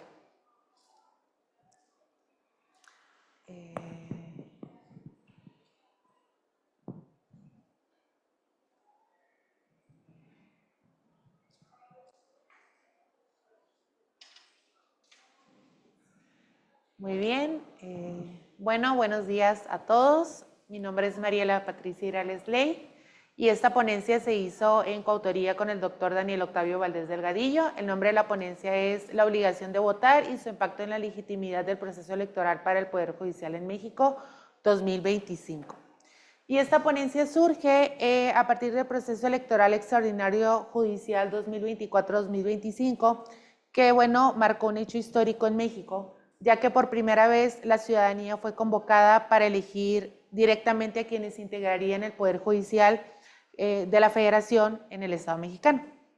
Y esta elección significó un cambio profundo, no solo en términos institucionales, sino también en el debate sobre participación ciudadana y la legitimación democrática. En este contexto cobra especial relevancia el artículo 36 de la Constitución mexicana, toda vez que establece que es obligación de las y los ciudadanos mexicanos votar en las elecciones populares. Sin embargo, esta obligación carece de sanciones efectivas, no solamente en los procesos judiciales, sino en todos los procesos de elección popular, por lo que su cumplimiento ha sido más simbólico que real, así se podría decir. Y durante este proceso judicial, esta falta de eficacia se reflejó con claridad, ya que la participación ciudadana se ubicó apenas entre el 12.5% y el 13.3%, de acuerdo con el Instituto Nacional Electoral. Y este ha sido uno de los niveles más bajos registrados en la historia electoral reciente. En el caso particular de Baja California, tuvimos apenas una participación ciudadana del 8% en la elección para el Poder Judicial, lo que ha sido sumamente baja. La gente no quiso salir a votar, el abstencionismo fue, pues, de los más bajos, y este abstencionismo no solamente se debió a una falta de conocimiento de la elección, ¿no?, sino que fue una falta de confianza al proceso electoral hacia el Poder Judicial. Y bueno, ¿sí, ¿sigues en la de atrás, por favor? Ajá. Y bueno, el voto en su esencia representa uno de los pilares fundamentales en la democracia. Como mencioné, bueno, en la Constitución mexicana el artículo lo establece como el derecho a votar, y el artículo 36 la obligación a votar. Sin embargo, en ningún reglamento, en ninguna ley se establecen las sanciones efectivas para la obligación a votar de los ciudadanos mexicanos, por lo que se podría decir que esta obligación es imperfecta según lo establece Fix Fierro, ¿no? Pero desde el plano internacional, los instrumentos como la Convención Americana sobre Derechos Humanos y el Pacto Internacional de los Derechos Civiles y Políticos reconocen al voto como un derecho humano esencial, una expresión de la dignidad y de la igualdad política. Sin embargo, esa libertad se combina, como ya lo mencioné, como un deber sin mecanismos de cumplimiento, por lo que se genera una tensión, lo que se podría decir así, que es cómo equilibrar el derecho individual de abstenerse con la responsabilidad colectiva de sostener una democracia legítima. Y bueno, en el proceso judicial de 2025 se buscó responder a una crisis de legitimidad del Poder Judicial, uno de los poderes de menor confianza ciudadana. Y si quieres darle la siguiente, por favor. Según Latino Barómetro, que es una casa encuestadora, solo el 25% de las y los mexicanos confiaban en los tribunales antes de la elección. Y la expectativa era que abrir el proceso a la ciudadanía fortalecería esa confianza, pero los resultados que se obtuvieron fueron lo contrario, por lo que obtuvimos una baja participación ciudadana, como lo mencioné anteriormente. Entre los principales desafíos estructurales que se encontraron fue la falta de cultura cívica respecto al papel del Poder Judicial, la escasa información sobre las candidaturas, las campañas limitadas por falta de presupuesto en los estados y en la federación, y una desconexión entre las propuestas judiciales y las preocupaciones cotidianas de la ciudadanía. Todo ello derivó en una participación mínima y una legitimidad muy frágil. El abstencionismo, además, más que un acto de apatía, fue un sinónimo de desconfianza estructural, como les mencionaba al principio. Y encuestas como del INEGI y el CEOP, muchas personas sintieron que su voto no tiene un impacto real, y sobre todo cuando se trata del Poder Judicial, en un ámbito que se percibió como técnico, lejano y poco accesible, porque así se ha visto al Poder Judicial. No se ve cercano a la ciudadanía, se ve como un poder que es muy lejano, ¿no? Se ve como todo lo contrario al Poder Ejecutivo, que es un poco más cercano a la ciudadanía, que se ve más accesible. En cambio, al Poder Judicial se ve más distante, se ve como más, ¿cómo podría decirlo? Como más, o se veía, ¿no? De esa forma. En cambio, ahora con los nuevos jueces, magistrados y ministros tratan de verse como más accesibles, ¿no? Que es lo que se busca o se buscaba, pero eso no quiere decir que la gente siga confiando más en ellos. Y bueno, eso tuvo tres consecuencias principales. La primera fue, si quieres darle la siguiente. La siguiente, por favor. Que la legitimidad reducida de los jueces electos fue respaldado por una minoría, el distanciamiento entre ciudadanos e instituciones y una democracia baja de intensidad en la que las elecciones se cumplen formalmente, pero sin un contenido social. Y además, en palabras de Guillermo O'Donnell, una democracia sin participación sustantiva se convierte en un procedimiento vacío, ¿no? O sea, tuvimos una participación muy baja, por lo que el procedimiento, pues se puede decir que fue un procedimiento vacío en cuestión de la participación ciudadana en el Estado mexicano. Y ante este panorama surge la pregunta central de la ponencia. ¿Debería México establecer sanciones para quienes no voten y no participen en las elecciones, ya sea para el proceso de elección judicial o el proceso de elección para el representante del Poder Ejecutivo o Legislativo? Bueno, en este caso estamos hablando de manera central del Poder Judicial, y son diferentes argumentos a favor y en contra.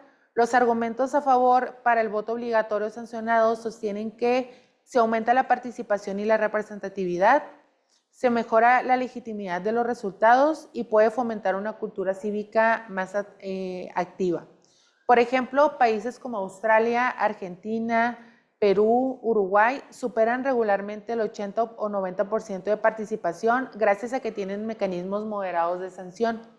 Sin embargo, también existen argumentos en contra de que se generen mecanismos sancionadores. Por ejemplo, se advierte que una posible restricción a la libertad individual, el riesgo de voto desinformado o aleatorio y los costos administrativos que implicaría su implementación, pues serían altos. El reto entonces es no elegir entre castigar o no castigar, sino construir un modelo que sea equilibrado, que combine sanciones proporcionales con incentivos y educación cívica. A partir de ese análisis se plantearon 5 ejes en la ponencia de acción para fortalecer la legitimidad democrática en México. El primero fue la claridad normativa y sanciones proporcionales. Esto es que, si quieres darle a la siguiente, que la obligación constitucional deje de ser simbólica y se apliquen sanciones leves, justificables y equitativas para poder hacerla efectiva sin vulnerar los derechos de las personas. El segundo fue los incentivos positivos, como reconocer a quienes cumplen, ya sea con descuentos en trámites, como en el predial, o certificados cívicos o beneficios administrativos. Sí, eso quiere decir no solo sancionar, sino también motivar a la participación ciudadana. El tercero es la educación cívica y la alfabetización judicial, que quiere decir incluir contenidos sobre el Poder Judicial y el valor del voto en planes educativos y desarrollar campañas públicas para todos los sectores de la población. El cuarto es la innovación tecnológica y accesibilidad electoral, que quiere decir implementar el voto electrónico anticipado remoto para reducir las barreras geográficas y socioeconómicas. Y el quinto, la transparencia institucional y la confianza ciudadana, que quiere decir que ninguna reforma será efectiva sin rendir cuentas y acercar al Poder Judicial a la gente. La legitimidad se construye también con información clara y los resultados tangibles. Y bueno, en la conclusión de la ponencia y del extenso, el proceso electoral judicial de 2025 nos dejó una enseñanza clara, que la obligación de votar sin sanciones, sin incentivos y sin una educación cívica no basta. El abstencionismo no es un acto de indiferencia, sino un reflejo de desconfianza, de desinformación y la falta de conexión institucional. En México se necesita avanzar hacia un modelo híbrido que combine unas sanciones proporcionales, incentivos y educación cívica continua. Y solo así el voto podrá consolidarse como una herramienta real de legitimidad democrática y no como una norma simbólica sin efectos prácticos. Al final, el votar no solo es un derecho, sino una obligación y es un acto de corresponsabilidad como la democracia, como corresponsabilidad con la democracia. Y sería todo por mi parte. Muchas gracias.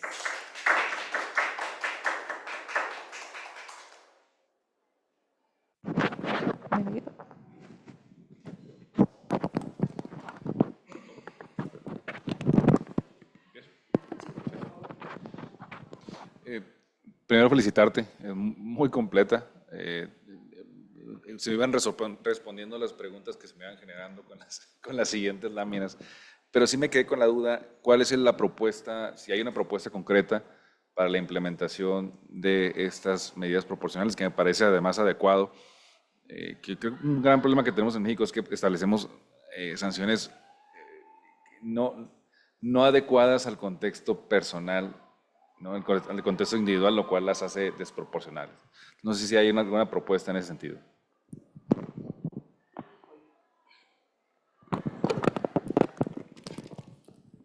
Nada más voy a terminar de apuntar la idea.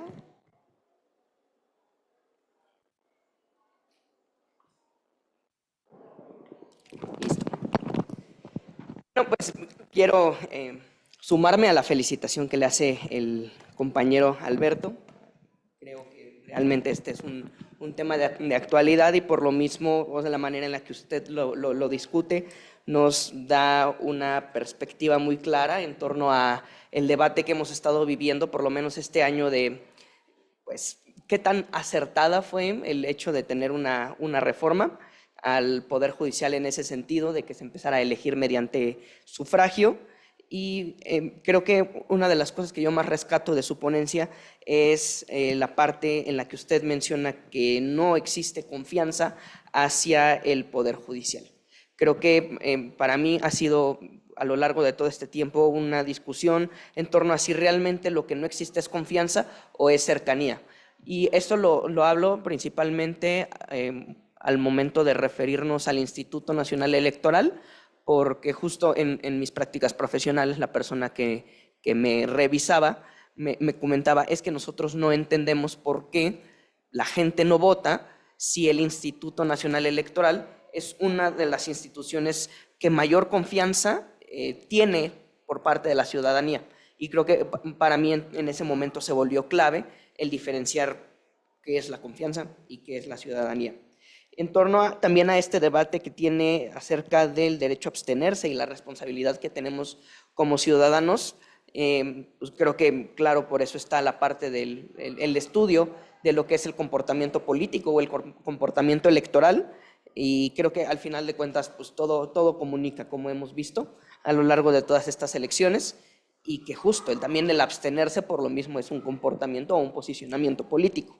Con todo esto, creo que nada más me queda hacerle una pregunta muy breve, que es, con la reforma que ya se tiene, con la construcción institucional que se ha realizado a partir de esta última reforma, ¿cómo se puede optimizar la elección del Poder Judicial para garantizar una mayor representación? Y, o sea, me gustaría si nos pudiera brindar una respuesta, porque digo, o sea, claro que su ponencia se concentra en hablarnos de incentivos conductuales o incentivos que vienen en parte de la teoría racional del comportamiento político, pero no sé si ha abordado alguna otra forma de aumentar la participación. Muchas gracias. Sí. Muchas gracias. A mí me ha gustado mucho la presentación. Creo que es muy oportuna, pertinente. Son tres cosas las que quiero como ubicar. La primera es, cuando hay elecciones, casi siempre hay partidos políticos. Incluso en los modelos de presupuestos participativos había, a veces hay como una línea partidista o del propio alcaldía o del propio municipio, ¿no? Dependiendo de dónde hablemos.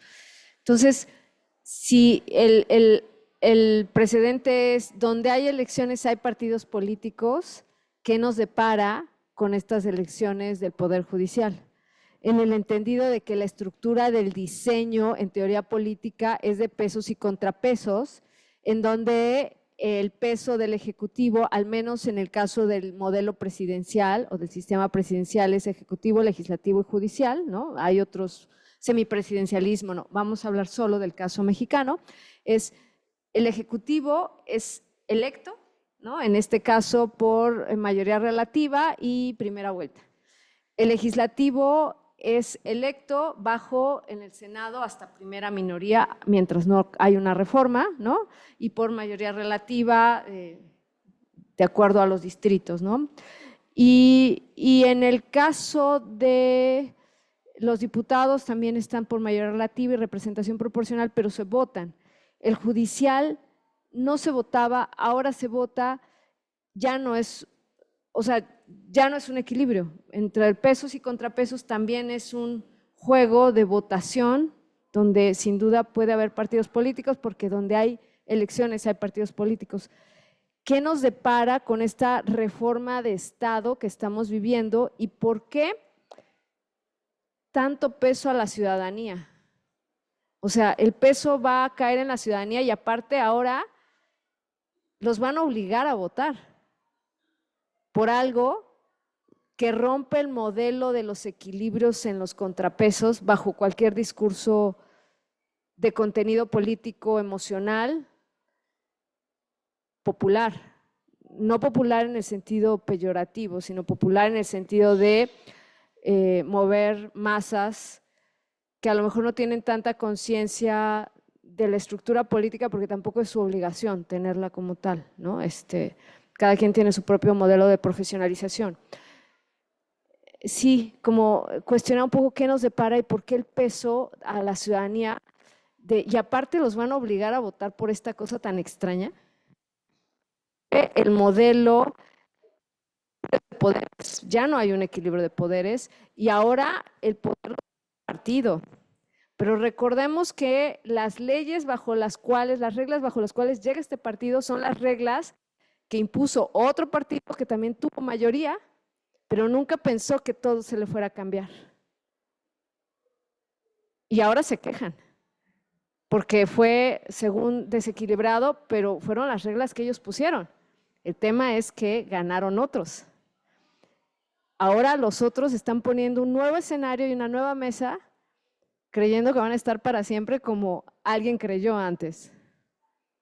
Y en medio estamos los ciudadanos, esperando que los gobernantes sean sabios, responsables, ¿no? Y un poco juego con Platón, ¿no? Los gobernantes sabios, que en realidad tenemos en América Latina gobernantes que se llevan dinero y no rinden cuentas. No digo que es el caso de México como tal, habría que ver casos muy concretos como Monterrey, como ciertos lugares, ¿saben? Digo, cuando el Bronco hay datos interesantes, ¿no? Entonces, son como, el punto es la estructura del diseño de Estado que rompe y que lleva a la competencia electoral donde hay partidos políticos, ahora en el judicial, sin duda, ¿no? Si planteamos que las elecciones llevan partidos políticos. Dos, la idea de por qué el peso tan fuerte con la ciudadanía y aparte los van a obligar a votar, ¿no? Como si fuera, en varios países se obliga, ¿no? Y tres, como qué nos depara con este nuevo diseño en donde quien está poniendo la mesa cree que va a estar para siempre, así como creyeron los que pusieron estas reglas y ahora se enojan porque hay desequilibrios legislativos que solo aplicaron la ley, porque ellos no la hicieron. Está pasando lo mismo, ¿no? O algo muy semejante. Entonces, espero haber sido como clara con estas tres escenarios. Uno que tiene que ver con donde hay elecciones, hay partidos políticos. Dos, por qué el peso de la ciudadanía y ahora más peso a la ciudadanía. Y tres, que tiene que ver con las responsabilidades. Lo que menos hacen es cuentas. Y ponen reglas como si fueran a ser permanentes y esas reglas, cuando llegue el otro, se van a quejar de esas reglas. No, espero haber sido clara con estas tres dimensiones, pero gracias, es muy pertinente lo que presentas y muy oportuno y muy ad hoc porque acaba de suceder. Gracias. Felicidades. Bueno, muchísimas gracias por la presentación. Digamos que muy coherente con el panel que estamos presentando el día de hoy. Yo me puse a pensar mucho en el tema que hablas de sanciones e incentivos. Particularmente planteo, o me pongo a analizar el caso colombiano, que es el caso que me compete. Y voy a hacer una afirmación chiquita del contexto colombiano y así te la preguntas. En el caso colombiano, los niveles de abstención históricas siempre han sido el 70% de participación. O sea, nuestra participación oscila entre el 23 y el 30% más o menos en participación en elecciones generales. Y las sanciones a la no participación nunca han dado resultados. Las hipótesis que se han trabajado por muchos autores han sido que ha sido apatía al proceso electoral, por el estado débil, la fragmentación en términos institucionales para respuesta, un descontento generalizado y el incumplimiento de las normas. Sí han dado resultados los incentivos. En el caso, digamos, los incentivos electorales para aplicar a cargos públicos, los incentivos para jornadas de descanso, porque tú votes, te dan jornadas de descanso los días festivos, y eso es importante. Y se ha mostrado que ha generado, digamos, un incremento en la participación. Entonces, la pregunta, o las dos preguntas que yo te hago es, ¿por qué este escenario de sanciones sería pertinente para el caso mexicano? ¿Sí? Yo, en mi caso, pues yo te pregunto cómo será el caso mexicano. Y segundo, ¿en qué se diferencia con el contexto colombiano con base en lo que te acabo de comentar? ¿Cómo lo verías en el tema de sanciones? Digamos, desarrollar un poquito la variable de sanciones para ver cómo lo estás pensando. Sí. Gracias.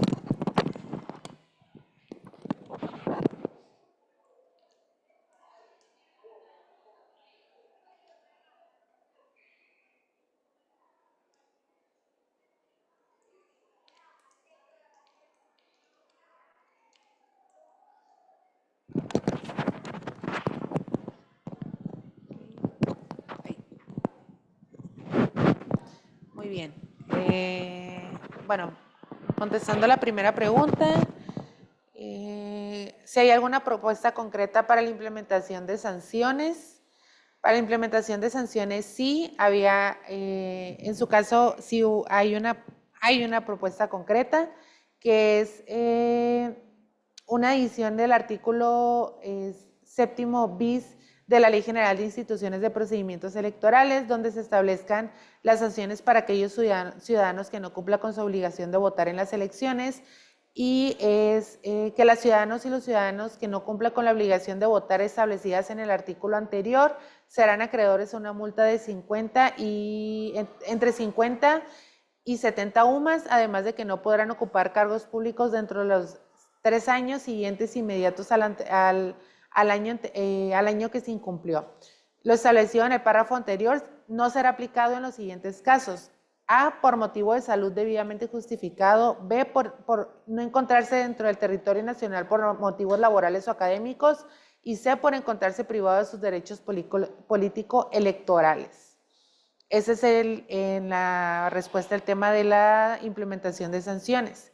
En el tema de si no existe confianza o cercanía, me parece que no existe una confianza al tema de las instituciones. Sí existe una confianza al tema de a las instituciones públicas como lo son el INE, pero no como tal por ejemplo, el Poder Judicial, ¿no? O sea, la gente no confía en los trabajos del Poder Judicial, no confía en que se hagan correctos los trabajos. Me parece que, y según encuestas, la gente cree que hay como un nivel de corrupción muy alto, ¿no? En los poderes, en ese poder en particular, y es por eso que la gente quería una reforma al Poder Judicial, ¿no? Pero me parece que sí existe una cercanía por parte del Instituto Nacional Electoral hacia la población y sí existe una confianza por parte de la mayoría de la gente, ¿no?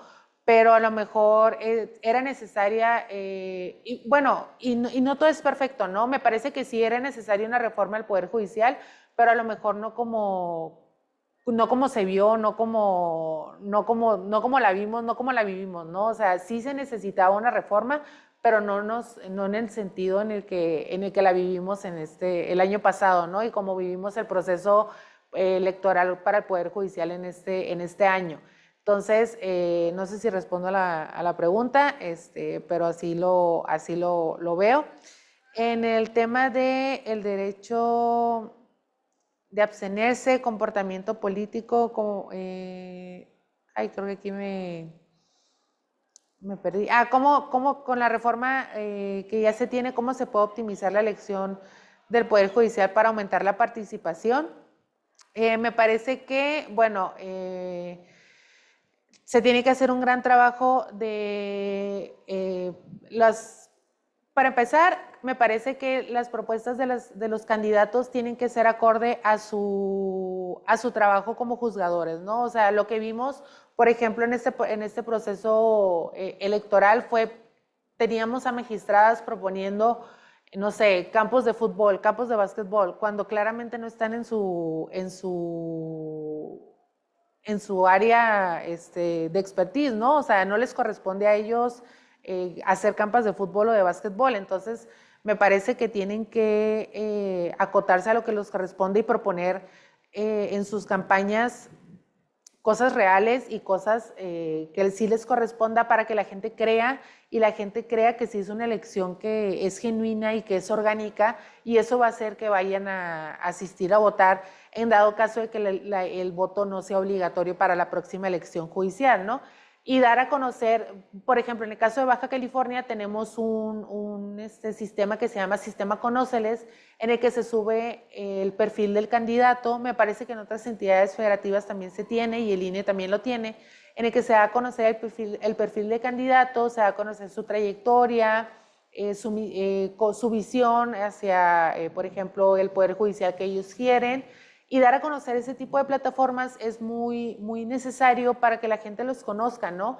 Pero en este caso muchos candidatos no los subieron, entonces no subían sus perfiles, entonces la gente no podía conocerlos.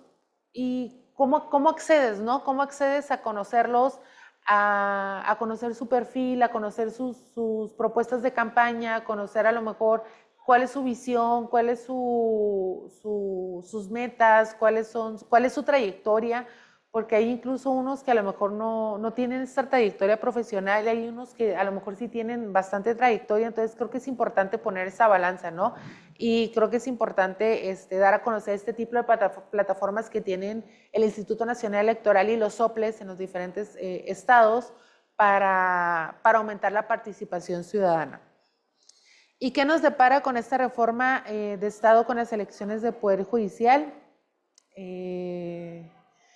Bueno, creo que sí está un poco complicada esta pregunta. ¿Qué nos depara con la reforma? Bueno, me parece que desde mi punto de vista, creo que es un tema complicado.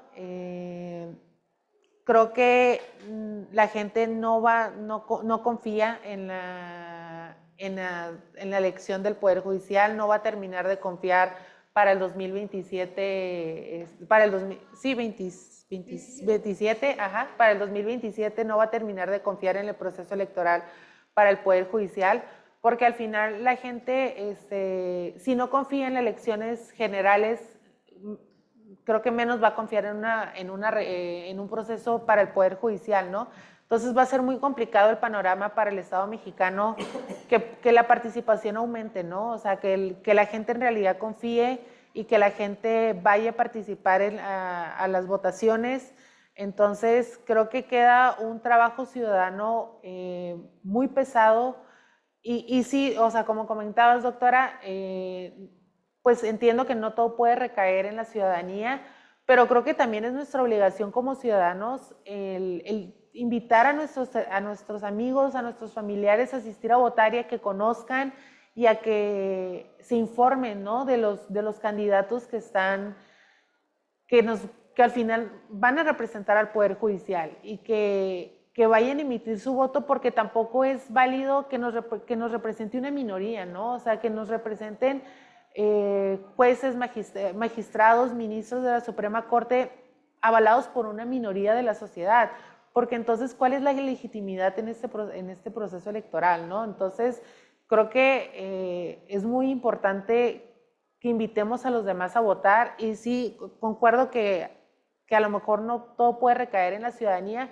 pero no podemos dejar todo en manos del gobierno. Creo que pues tenemos que hacer ahora sí que el trabajo también nosotros, porque si no, todo lo vamos a dejar en sus manos, ¿no? Entonces, me parece que es sumamente importante. Y bueno, porque también la parte de obligarnos a votar cuando entiendo que es también un derecho, ¿no? Y también es una manifestación de la voluntad de no asistir a votar, pero bueno, también es una obligación. Entonces, pues al final está en la Constitución y me parece que si no garantizamos que se cumpla con esa obligación de la Constitución, vamos a tener este problema y como ese círculo vicioso de no vamos a tener una participación, al final nos van a representar la minoría de los ciudadanos y al final vamos a seguir teniendo este mismo problema, ¿no? O sea, nos van a representar la minoría, se va a votar por la minoría, el Estado va a terminar haciendo, pues ahora sí que decidiendo por nosotros. Entonces creo que es importante, a lo mejor no sancionar tan fuerte, pero sí incentivar, sí a lo mejor dar incentivos en el predial, a lo mejor dar incentivos, no sé, en el agua, en la Comisión Federal de Electricidad, buscar los incentivos que sean viables para que la gente se motive a asistir a votar, ¿no? En la otra pregunta, en el caso de Colombia, ¿por qué el escenario, creo que la anoté mal, era específicamente... En el caso colombiano que la sanción no ha funcionado, o sea, porque sí funcionan y acabas de contestarlo, creo. Pero aquí no son... Aquí las sanciones no han funcionado. Aquí hay incentivos y los incentivos han dado bien porque hay mucha apatía y descontento y la abstención siempre ha sido inercial. Se mantiene en el 30 y el 70% de abstención. Entonces la pregunta es, o sea, porque ya la regla que tú muestras efectivamente es que van a haber sanciones. Ajá. Y en Colombia no han dado resultados. O sea, ok, ya. Bueno, en México hemos tenido algunos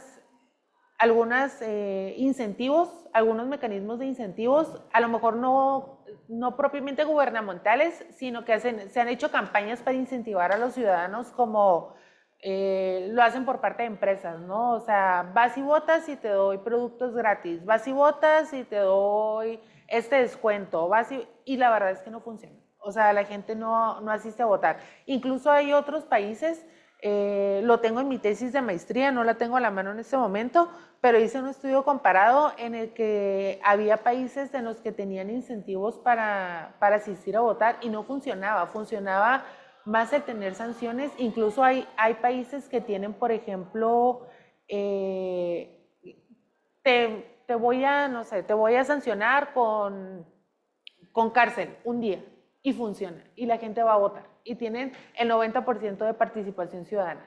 Entonces, sí se hizo un estudio comparado antes de esta ponencia y resultó que sí era más funcional el tener sanciones que el tener incentivos ciudadanos, pero lo que ya busco yo en esta ponencia es tener un híbrido, ¿no? O sea, tener de los dos para que no sea tan restrictivo la obligación de votar, o sea, que se pueda tener las dos cosas, ¿no? Entonces, me parece que en el Estado mexicano no funcionaría tanto los incentivos porque la verdad es que, pues dada mi investigación que hice en la maestría, los ciudadanos mexicanos no funcionan tanto con incentivos más, funcionan más con sanciones. Sí. Y muchas gracias.